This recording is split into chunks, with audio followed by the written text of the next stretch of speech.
Now, every one of these telephones right here has got a chip in it. And just about everybody and their brother's got a smartphone. So we still got the chip. We still got the chip. Yeah, I don't know about that either. Yes, sir. He was talking about going to a cashless society probably long about the 90s. They started looking at that real hard. And I don't know if you know this or not, but over in Sweden and several other countries over there, they've already went over to that system to the point that they don't use no cash. They just take their hand and go in front of a machine and wave it. And it automatically, if you got sufficient funds in there, you can buy what you want to buy. Yeah. It does away with the money trail. It also keeps a documentation towards every time that dollar goes from this hand to that hand. Uncle Sam's going to be able to recognize it. To where cash, you can't recognize cash. I mean, you can be operating right now as a farmer and have all kinds of illegal immigrants over here, paying them about half of what they're worth. Or you could be a construction worker and working down there in Texas somewhere or anywhere as far as that goes, and paying them about half of what they're worth, paying them cash money. Or a waitress. You know, about a third of our agriculture comes from out west. Cabbage, tomatoes, lettuce, and the other 2/3 comes from Mexico. You know how much produce you know how much material goes over the border every day in Mexico? Okay. $40 million. $40 million on average. It's either coming from Mexico to America, or it's going from America to Mexico. And it's almost that strong in Canada. They got a main artery that they tried to shut down back about a year ago. A bunch of protesters. And they had to go in there and break it up because it was one of their main lifelines where they was traveling, taking the goods back and forth. And I'm going to say we probably do at least $20-25 million a day. A day. Did you not see where Highway 95, where they had a bridge that fell in? Yeah. You know what that's going to do? That's going to stifle the supplies. Anytime one of them major arteries like that goes down, it's going to stifle the supplies. And you know what happens whenever the supplies ain't adequate? The price goes up. Because everything's based around supply and demand. Right. But you was telling me about this guy right here becoming a millionaire. How did he become a millionaire? He inherited it. Oh, he did? Yes, sir. He died. He had 1,000 acres right back here. And it. Is that the guy holding a gun? Ain't nobody holding a gun up there, I see. Oh, he got a guitar. The guy on the upper left. That guy right there, him and his wife. Oh, okay. That's Hired Muscle. He was farming 1,000 acres back here, clear, didn't owe nobody on it. And what year was that? He passed away. I know, but what year was he farming 1,000 acres? You talking about back in the 50s or the 60s? Well, yeah, 60s, 70s, yeah, 50s. He's in World War I. But the farm now is valued around $3 million. Boys got it and all. Were they still farming it? Tosh is the hog man. Tosh is farming it. Yeah. And he just made it. Just hard work, hard labor, and saving it. Well, you know, it used to be in the 60s, you know, going through the smokestack industry days after World War II, it used to be that if a person was a good, loyal person and they worked hard and they become committed to a company and they was loyal to that company, after them putting in 30, 35, 40 years, they could retire, then have everything paid for, and they could sit back in their easy chair and enjoy themselves. Today, that opportunity, my friend, has been taken from this younger generation to the point that it's almost impossible now to become a successful person. Right. You almost got to be born with a silver spoon in your mouth, or you got to be just a drug dealer or somebody out here doing things illegal to be able to make money like that now. It's a different world. Once more, they're dealing with that cash. That cash, it can't be unaccountable cash. That's what they're going to do. They're going to do away with the cash. And they've been talking about doing this for quite some time. And I'm telling you, the American people was superstitious. Look at what the American people done over the mask whenever COVID was happening. They was having fights in airplanes. They was having fights, and people was quitting their jobs and getting fired from their jobs and everything else. And that was just over wearing a mask. So you can only imagine what the American people are going to do whenever somebody invites the mark of the beast to them, 666. You think there's going to be chaos in the streets if somebody was to say, hey, the only way we're going to be able to deal with our produce and buying and selling from now on out is going to take the mark of the beast, 666. Do you realize what kind of chaos that would be? It would be horror. Nothing but horror. So, once more, they wanted to give us all chips back in the 60s, 70s, especially the 80s and the 90s. Didn't nobody want them chips because they were superstitious. Well, now, instead of them giving us the chip, we bought the chip. Probably 90% of the American people has a smartphone. Do you have a smartphone, sir? No, I don't have one. I've got an old cell phone. You got a cell phone? It's got a chip in it. Hell, I guess, yeah, I don't know. Have you bought any type of appliances since 2000?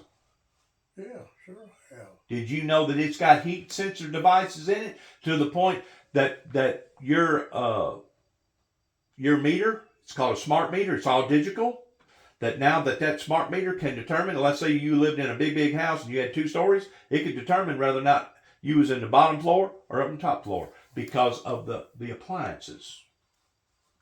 The appliances, they've done something. I'm telling you, we're being taken over by artificial intelligence, and it's almost scary because a bunch of them have stood on TV just within the past 2 or 3 weeks or a month and they've started talking about how that this artificial intelligence is getting to where now it's smarter than what we are.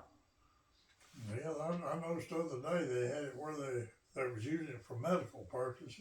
They could do it so much faster and so much quicker. Uh-huh. All these. And so much more accurately. So once more, what did the Egyptians have? What did the Egyptians tap in on before that great flood happened? And you know this, that Jesus said that whenever the Lord, or basically God said, that whenever the Lord gets ready to destroy the world again, the second time, he ain't going to destroy it by flood. He's going to destroy it by fire and brimstone. Well, I always thought that the fire and brimstone was going to be, like it says in the Bible, that whenever God returns back, he's going to come back in flaming fire, taking revengeance upon them that know not God, and upon them that obey not the gospel, and that he's going to come back and gathering the elect from the 4 corners of the earth, pertaining to the saints that's either died before us or the saints that's going to be alive during that time. But during that time, whenever he circles the whole planet earth, he's going to catch afire everything that's burnable. It don't matter if it's a business, it don't matter if it's residential, it don't matter if it's whatever. If it can be burnt, he's going to burn it down to the ground. You know why we know that?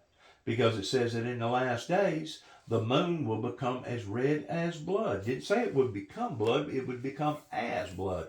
If just the smoke that come out of Canada this past last week that went up into New York and Boston and all those northern areas, if you look at the moon, and I'm pretty sure that you've seen this burning garbage at night, with the moon being up, if you look at that moon through that black smoke, it looks red. It has a red cast to it. So whenever the Lord comes back, that's going to be part of that fire and brimstone. But the other main part of the fire and brimstone is the fire and brimstone up underneath our feet. And the thing about it is, we've been lied to by scientists. We've been lied to by your meteorologists and all these other smart people, because they started out with cows farting that they thought was destroying the ozone. Then they went from that to hairspray. Then they went from hairspray to R134, our air conditioning stuff, R12. Changed it from R12 to R134. And then they started putting all these pellets in all these cars called catalytic converters towards keeping down the emissions, keeping down the carbon dioxide, going up into the atmosphere, right? Mm-hmm. Okay. That's a good thing. Building them cars like that's a good thing, right? You agree with that? Oh, yeah. Okay. Yeah. All right. But if the sun was what was warming the earth up, me and you couldn't be able to go outside without getting 2nd, 3rd, and 4th degree burns. So there's something else, my friend, warming the planet up. You know what it is? First of all, oil did not come from dinosaurs. That was a lie. That was a myth. The oil was put there by God. And we know for a fact that the center of the earth is full of molten lava that basically is spinning. I don't know centrifugally, I don't know how many thousands of miles an hour, but basically That's what gives us our poles, North Pole, South Pole. There was a guy called Edgar Casey that I got studying up in Hopkinsville, Kentucky, called the Sleeping Prophet. And he was the one that first predicted that the poles was going to reverse. And if it ever did that it could cause chaos. You got to use a little bit of practical common sense. If that fire in the center of the earth has been there now for millions of years, what was that fire feeding off of? I'm not sure. Pressure, I guess. I mean, I don't think it's feeding off oil or nothing. Part of the oil that's in the earth. Because, above the earth, we've got crevices all over the earth called aqueducts. And that's how we drill and we get water. Well, once you go down so deep, you're no longer going to get water. You're going to hit a hard pan. Once you go below that hard pan, that's where your oil is. Once you go below the oil, then you're going into another substance. It's 3,000 miles down there. 3,000 miles to the center of the earth. They claim the center of the earth is 10,000 degrees. That's the same temperature as the sun. Well, by the time all that molten lava comes out of the earth, goes up, goes through this valley, this valley, by the time it goes out of the mouth of a volcano, it ain't 10,000 degrees. It's about 2,000 degrees, actually. In some places, it's 1,762 degrees. But we've had a 300% increase in volcano activity just within the past 20 plus years, and the majority of it's coming up underneath the oceans, the seas, and if you go below South America, it's called a ring of fire down there. It's a whole gaping hole basically that's opening up, and the oceans, the ocean water, it's not being warmed up by the sun. Like I said, if it was the sun doing that, me and you couldn't go outside without getting second, third, and fourth degree burns, which I don't even think you can get a fourth degree burn, can you? By that time, you basically all roasted, ain't you? I guess you imagine. Pretty well, nothing but charred. But I didn't know this. The glaciers are very deceiving, because we look at the glaciers from satellites and we say, well, the ice added over here, or the ice subtracted over here. Well, that's just the outside surface of what we can see with the satellites. You know how deep that a lot of those icebergs go down into the ocean? Yeah, way deep. 2 miles. Some of them go down as deep as 2 miles deep. What's happening right now is the water is being heated up, just like taking a pan of water and putting it on that stove right there, because oil was put there for a friction reducer. We know that because if you drain all the oil out of your automobile and get it and go down the road, you're lucky you probably go 20 miles where it locks up. So that oil was put there because of all these platelets. It's steadily moving, shifting. You got the high tide, the low tide. You got the high moon, the low moon. The earth is basically like an organism, and it's constantly in motion. It's shifting. It's moving. Well, that oil was put there not only for a friction reducer, but it was put there as a shield, the same way that God put that shield above our heads pertaining to the ozone layer that used to be like 500 miles thick. And there's places now less than 50 miles thick. Matter of fact, there's some places that the ozone layer, once they blow a big rocket up into it, it may immediately come back together, the ozone, that protects us from sun rays, but then again, it's liable to stay that way for days before it ever reforms itself. Yeah. So the ozone layer was put there for what? Protection. Oil was put there for protection. To eliminate the heat from the center of the earth escaping out of the earth. And right now, we've had increase of volcano activity like you wouldn't believe. I think there's one in Ireland. I think there's one in Mexico right now. They're going off all over. A matter of fact, Yellowstone is pretty close to going off. I don't know if you've been keeping up with Yellowstone or not, but there's a lot of seismic activity down there at Yellowstone, and they claim if that bully bugger ever goes off, that it's going to be lethal too. Oh yeah, yeah, they are. I even heard the other day, I was listening to the news that the Russians, where they planned the bomb, is not like Washington D.C. and stuff like that. They planned their first hit in Yellowstone, open it up on it. Yes, sir. And that's about all it takes to turn into. Well, you take with all this satellite equipment floating around in space, and we're talking about thousands. Some of it's just up there dormant. Yeah. It's turned into space junk. It is. But they claim that if you used to take a bomb and blow it up above America, that's got one of those, they call it a M something, that it would basically destroy all the satellites and it'd basically shove us back into the dark ages. Hmm. In other words, satellites wouldn't work, your ATMs at your bank wouldn't work, your gas stations wouldn't be able to pump gas. A lot of these towns are run strictly off of satellite. Because like New Orleans got hit like three or four times just within the past couple of years, where somebody would hack into their server, and the next thing you know, they'd hold them hostage and tell them that you're gonna pay us this amount of money, or we're fixing to fry all your equipment. You know what it's cheaper to do if that happens? It's cheaper to pay off the people that's doing that than it would be to go to all the businesses and all the people's stuff in there and replace it all. Yeah, they got one going right now. We got somebody's hacked our system right now. They told about it. Where at? Here in America? Yeah. Yeah, it's on television. They don't. Today? No, it was yesterday, I think. They don't know whether it's Russia or what. Some Russian speaking people have done it, but they don't know that they're Russian, really Russian. Well, the world has become a very, very small place just since the 80s, since they created the internet. You know what I'm saying? Yeah. And I think it was Bill Clinton that created NAFTA, pertaining to free trade, and that's what started the Atlantic and the Pacific alliances towards one country dealing with another country. We constantly got freaking thousands and thousands of planes in the air. We constantly got freaking boats in the seas towards bringing goods either in or out. It's in constant motion. But if you was to shut down the computer system right now, it'd shut down the world. Yeah. It would shut down the world. It would. And it would throw us off into a era like you never would believe. I mean, it would be frightening. We're talking about places like Walmart's would be probably completely empty within about 72 hours. Yeah. There would be blood, there would be war. There would be people dying. Oh, sure. Absolutely. We're talking about total chaos. Yeah. If that was to happen.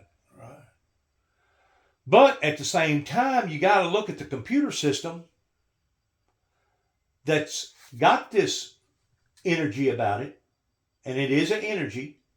They call it artificial intelligence, but even though it's artificial intelligence, kind of like artificial sweetener, or aftermarket parts, or medication that's made off-brand. Even though it's artificial intelligence, it still has real consequences. In other words, artificial intelligence can cause a couple to be broke up because one reads another one and finds out that this one said that. Artificial intelligence can cause people to lose their freaking minds to the point that they basically snap. Artificial intelligence is causing as much harm right now as it is good, because you can get online, this telephone right here, all you got to do is Google it. You can say school porn, and you'll have school porn. You can say football porn. You have a bunch of football players having porn. Pizza porn. A bunch of people eating pizza, having porn. And if you can do it that simply, don't you think that a little 5, 6, 7, 8-year-old kid can do it? Well, sure they can. They're being exposed to all that stuff. In other words, our politicians has allowed for this to come in here on top of us. They have dumped it in our freaking laps. And now it's causing consequences like you would not believe. How do you think all these dope deals and stuff get made? Get made through that internet. That's how it gets made. I know it's mess. It's awful. To me, did you ever watch that movie at one time called The Trojan Horse? It was a country over there that was at war with another country. Oh yeah. And they gave them a gift, and this gift was a humongous freaking horse, kind of like the gift that we got. You know, the Statue of Liberty, we didn't build Statue of Liberty. No, I know. That was a gift. Yeah, it come from France. Right. Well, they gave him this horse, and the smart one said, no, don't do it. It's a trap. And the other one said, no, yeah, we're going to take it home with us. It looks good. It's nice. And it was beautiful. It was absolutely beautiful, but they had no idea that it had a trap door in it, and it had about 100 men inside that horse. And once they got that in behind the wall at night, they opened them doors up, and all them men got out of there, and they took over that. That country, or they took over that those people, and it was called a Trojan horse. So what's the end game? What are you trying to say, Dennis? I'm trying to say that everything that glitters isn't gold. Just like the fool's gold up there in the Appalachian Mountains, whenever Andrew Jackson was using that, thinking that he done come across something, and the thing about it was bad karma, because it come back and bit them all in the butt, and it wasn't nothing but a bunch of hokey pokey minerals. Yeah. Well, this computer stuff that everybody oohs and ahs about, it's the best thing since the creation of toilet paper. So you're probably about like me. Whenever we was growing up in the country, we didn't have running water. We had an outhouse. Sometimes we had to use corn cobs to wipe our asses with. You hear me? Mm-hmm. We had Sears and Roebuck catalogs to be able to clean ourselves. Well, since they created toilet paper, man, that's been a good idea, hasn't it? Well, just like the computer. Well, wow, that's been the best thing since the creation of toilet paper. But if we don't watch, it's going to be the very thing that's going to take us over. And it's going to be the very thing where the mark of the beast comes from, pertaining to 666. It's coming, my friend, and it's coming just like the Walmart slogan. It's coming near a neighborhood near you, and ain't going to be nothing you're going to be able to do about it if you're alive whenever all this happens. Hopefully me and you already be out of here, because I don't want to be in the middle of all this. Yeah, as a matter of fact, I kind of wish that I was already dead, but in another way, I don't wish it that badly, because about 2 weeks ago, I come within a centimeter of dying. What happened? I went down there at Pickwick with a group of people down there. I know the old boy. Been known him about 3 years. He got a pontoon boat. We always go down there at Bruton Branch down there at Pickwick, because I like it down there. It's open. You got the Tennessee, and you got the Tennessee water. You got the Mississippi water. You got the Alabama water. Basically, it all kind of blends in together right there. And we'd been on the river for a couple of days and didn't have no trouble until he wound up inviting some people over, and I didn't know who he was going to invite. Well, come to find out, the people that he invited, the girl was over 400 something pounds, and the guy was over 400 something pounds. If you add the cooler with all the fishing tackle, you basically added 1,000 pounds to the pontoon boat. Well, he had 3 children. Danny, that owned the boat, had 3 children. 2 of them was twins. The younger ones was twins, and they was mentally challenged. Matter of fact, they wasn't just mentally challenged. They was twisted up to the point that they couldn't even hardly walk straight. Mm-hmm. And we're talking about people that you have to keep on Thorazine or some sort of really high intensity drug, because once that drug starts going off, they get violent. Mm-hmm. You can't control them no other way other than control them medically that way, chemically that way. Mm-hmm. And then he had an older son that was just about as bad, but he didn't get violent, and he wasn't all twisted up like that. But basically, he had 3 mentally challenged children on a pontoon boat. He himself couldn't swim. He was letting the guy swim. He was letting the guy operate the boat that was a guest. Well, we'd already done went to the other side of the river, done went down by the dam, and come all the way down to the other side and come back up, and didn't have a bit of trouble. We was probably out on the water about 3.5 hours, but still that was that extra weight added to that boat. We went to the other side again, set out 15 jugs, started out about 15 jugs, we were jug fishing, and went over there where that wall was, where it's all basically rock, and with it being a holiday weekend, all them big boats making all them big waves, you had waves coming in there. Some of them waves probably coming in there 2 or 3 foot. It was hitting the wall, and it was bouncing back, and it was creating a churning effect. Well, if you know anything about water, a whirlwind in the water can actually take down a boat. Did you know that? Yeah, man, they call them eddies up there in the Mississippi River.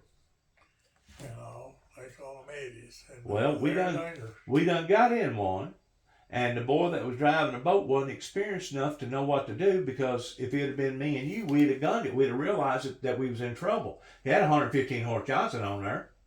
We could probably go 35, 40 mile an hour on the water. And he didn't gun it. The owner was on front of the boat. He was fishing. About that time, the front of the boat went down. He runs to the back of the boat, going to countersink it, thinking that it was overweighted in the front, and didn't realize whenever it went down, the rope that we used to drag it up on the bank with fell out of the boat and went down below the boat and caught the freaking prop.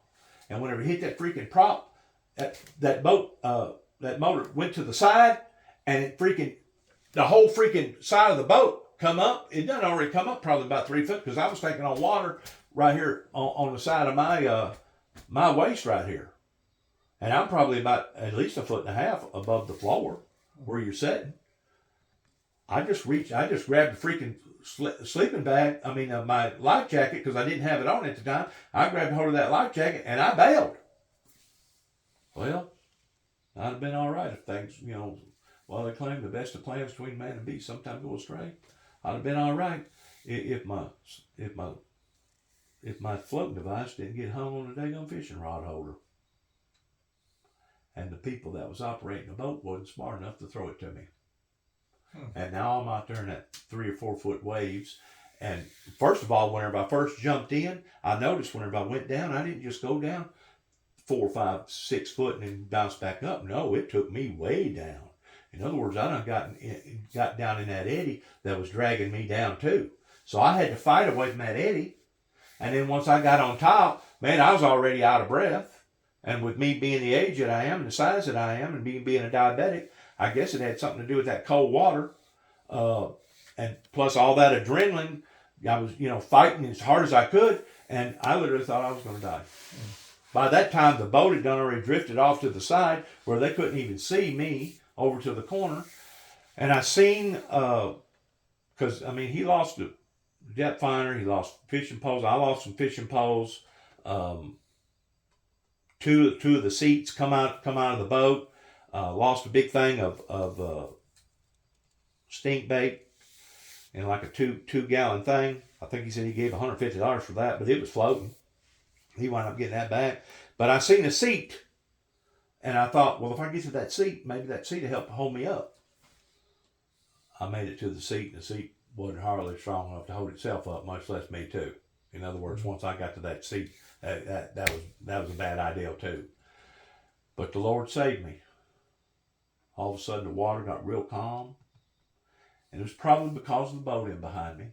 But somebody seen that I was in trouble, and they started hollering, "We're back here! We're back here!" And they throwed me a rope. But I was so weak that I barely could grab a hold of the rope with my arm. And I barely could drag myself to the side of the boat. And this was one of them nice pontoon boats, probably about 24, 26 foot long, brand new. Instead of having 2 bows, it had 3. So it set up way up on top. Well, whenever I made it to the side, I was about halfway. They kept telling me, "Come on back here, come on back here, the ladder's back here." I had to sit there for probably almost 5 minutes to regain my senses about what had just happened and try to regain my strength back.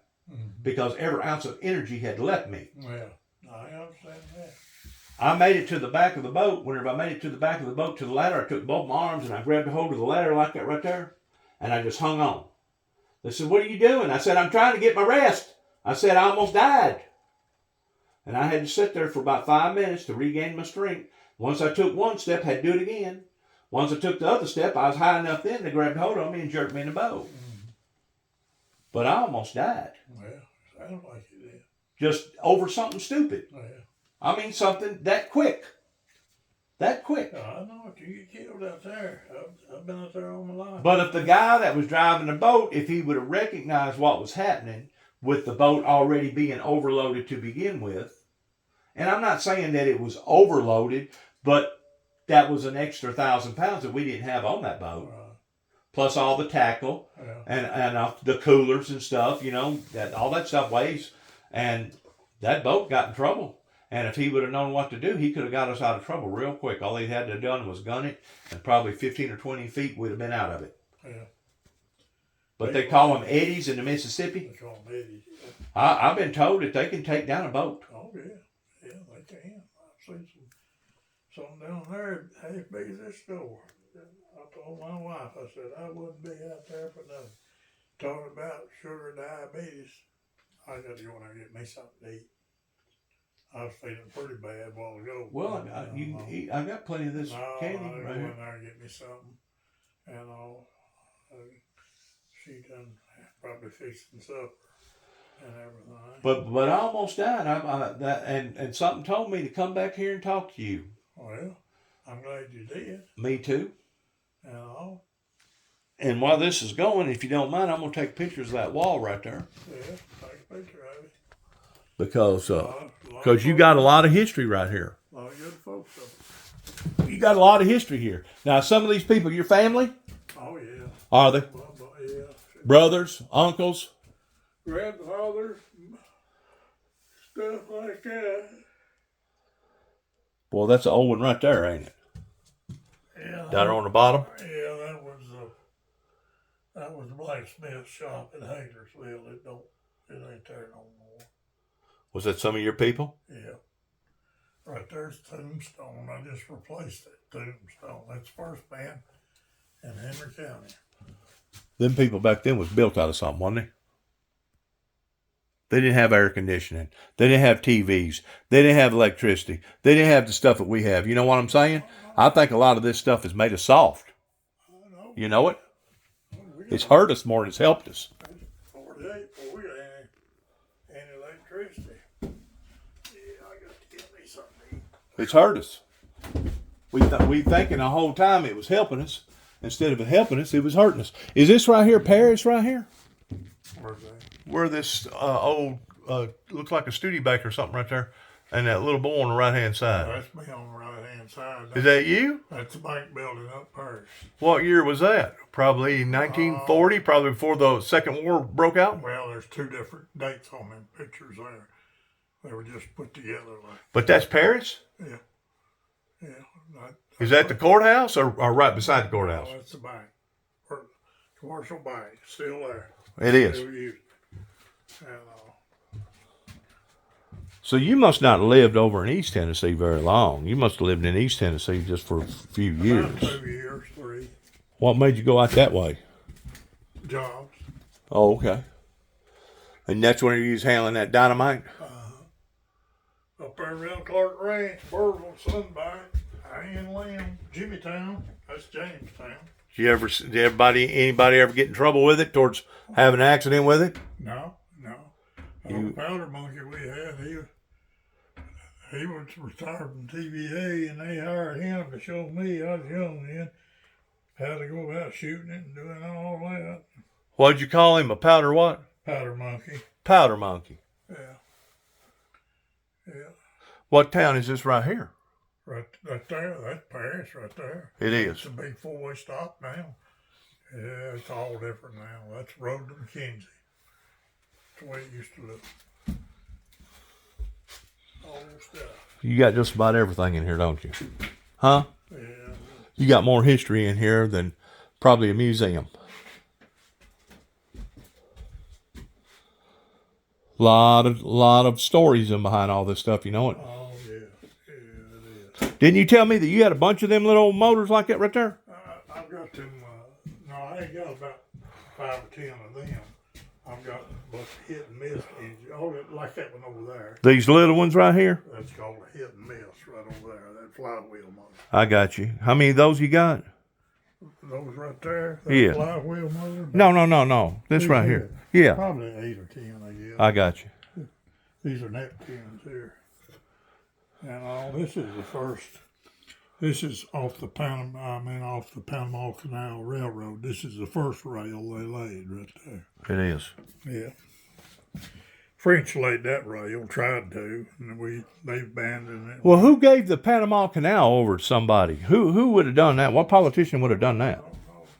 You know, we're no longer in control of the Panama Canal. And, you know, Donald Trump said, I know you don't like him, but Donald Trump said that it was another bad mess up when we gave all the oil to the Middle East over there, and we're no longer in control of the oil. And that's what they do. They sell the oil, and that's what feeds the terrorists over there. And it's true. At one time, we used to be in control of all that oil. Yeah. How about this old mandolin right here? Can you play? That's a banjo. Banjo. Yeah. You can play? No, I played it. I don't play. Gotcha. This old stick right here, walking stick. Yeah, a guy gave me that here the other day. He did. That's a mushroom. It's a morel. Where them things grow at? Oh, South America? No, right down here in the woods. Saw one down there today. They're real good to eat. They are. Yeah, morels are highly desirable. I bet this old building right here, if it could talk, you've had enough people, enough company in here, enough conversations in here, they ain't no telling what this old building would say. If the walls could talk, you know it. Well, it ain't that old. I built this after I retired. You did. Yeah, I built it. I like them Tennessee plates right there. Those are the good ones right there. Yeah. You'd probably bring about those plates right there. Probably bring $200 a plate or more. That's about what they cost. Yeah. I'm down there at Crump the other day, and there's a guy comes there. He's a dealer with plates, and he had a pair. I said, "What are they worth?" He said, "I get $500 for two. That's $250 a piece." That's a matching set though too. That makes it a lot better. Them 55s over a matching set. I've got several plates. I got a bunch down here. That's got the Tennessee design? Yeah. When did they change the design? In the 30s? No. It's been old up now. Oh, in the 60s or so. I don't know. Really? Yeah. I know they're collector items. There's an old man over at Dover. He's a retired auctioneer. Shoot, sorry, man. He's still got 1930 plates, and they still in the wrapper. They never was sold. Stuff like that. Wow. He's a big collector. Do you got any of those? You remember hearing or reading about the medicine men back years ago when they travel on horse and buggy? Oh, yeah. You got anything like that in here pertaining to a bottle or a jar that come from that era? Oh, yeah. A lot of stuff over there. Oh, wow. Is that what that is over there? Old patent medicine. Yeah. That old orange box right there. That's we call it snake oil. Yeah. Wasn't nothing in it but alcohol. Supposed to make you feel better. You talking about this box right here? Yeah. Yeah. It'll cure anything. Look on the box there. What all it'll cure. I hear you. But you talking about a lot of this stuff come from that era. Oh, yeah. Well, that was the 1800 era, right? Whenever they was doing that? Right. Yeah, that was the late 18s. What about this stuff here? Same thing? That's just a little night light. Now, you talking about the box there? Yeah, the box. I'd have to look at it again. There's so much stuff. I don't know. Some of that stuff's probably worth, them bottles right there, probably worth some money, just collectors. You know, like your Winchester and Remington you got up there. A lot of these companies is what made America, you know it? Yeah. I mean, it's what made America, America. I couldn't believe that Sears, as strong as they was at one time. Yeah. You know? That's the only way we had to get anything when I was little. Everything come through the mail. I know. Everything. Shoes, undershorts. Well, if you mail anything today, it's going to cost you an arm and a leg. Yeah. If it got any weight to it. Right. It ain't nothing now to spend $20, $25 on mailing somebody something. And that ain't no great old big box neither. That's a box that probably weighs about 7, 8 pounds. Right.